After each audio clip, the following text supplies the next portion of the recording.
Kung ikaw ay lagi minamalas, kailangan mo ng maraming barya. Makakatulong ang barya na pantaboy ng kamalasan. Or kaya po parang piling ninyo mailap ang swerte. Ikaw po ay maghanap ng mga barya at makakatulong po ito para ang swerte ay mismo lumapit sa inyo.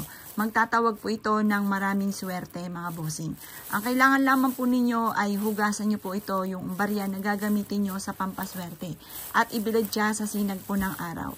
Kapag naibilad na po siya, sa umaga nyo siya gagawin ng alas 7 ng umaga at ang pagbibilad ay alas 8 ng umaga. Pag ito'y natuyo na, mga bossing ko, ang gagawin nyo ay pagsamasamahin nyo po siya. At pagkatapos ay ibulong nyo sa mga barya na gagamitin yung pampaswerte ang inyo po mga ninanais. Sabihin nyo po sa pamamagitan ng pampaswerteng ito ay kailanman hindi na ako mamumblema tungkol sa usapin ng pera. Maraming pera ang darating sa akin. Siksikliglig at umapot, maraming pera ang darating sa akin. I-wish nyo na ang lahat ng inyong mga kahilingan na walang gamit na sana direct to the point. Pagtapos ka na mag-wish, mga bossing ko, isabog nyo po ito ng makailang ulit. Basta kada mag-wish ka, isasabog. Kada mag-wish, isasabog. Halimbawa, magkakaroon ako ng maraming pera, isabog nyo na po ito. Pagkatapos po niyan, likumin nyo po muli, tapos mag-wish ka uli na magkakaroon ako ng malaking bahay, mananalo na ako ng jackpot.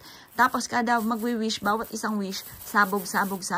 Ang ibig sabihin po ng laginsing o kalansing ng ating barya, yan po ay nagtatawag ng swerte at nagtataboy ng malas. Mainam na gawin nyo po ito na ikaw ay naniniwala at may positibong pananaw sa buhay. Kasi once ikaw ay positive din talaga ang mga nagaganap. Lalo na tungkol sa usapin ng pera or pantaboy ng mga kamalasan. Kapag inisip mo na malas ka, lalong titindi ang mga kamalasan. Kaya i-reverse nyo ang mga nagaganap. Imbis na nakamalasan ay puro kaswertehan naman ang inyong iisipin at lagi-lagi nyong sasabihin. Subok na po ito, napakaswerte po nito. Kaya kung kinaniwala at gagawin nyo po ito, gawin nyo na po ito na mula sa inyong pong puso. At kayo mismo ay magugulat dahil magsusunod-sunod ang mga blessing na darating po sa inyo. Kaya kung kinaniwala at gagawin nyo po ito, asya mga boss, good luck po sa inyo po lahat.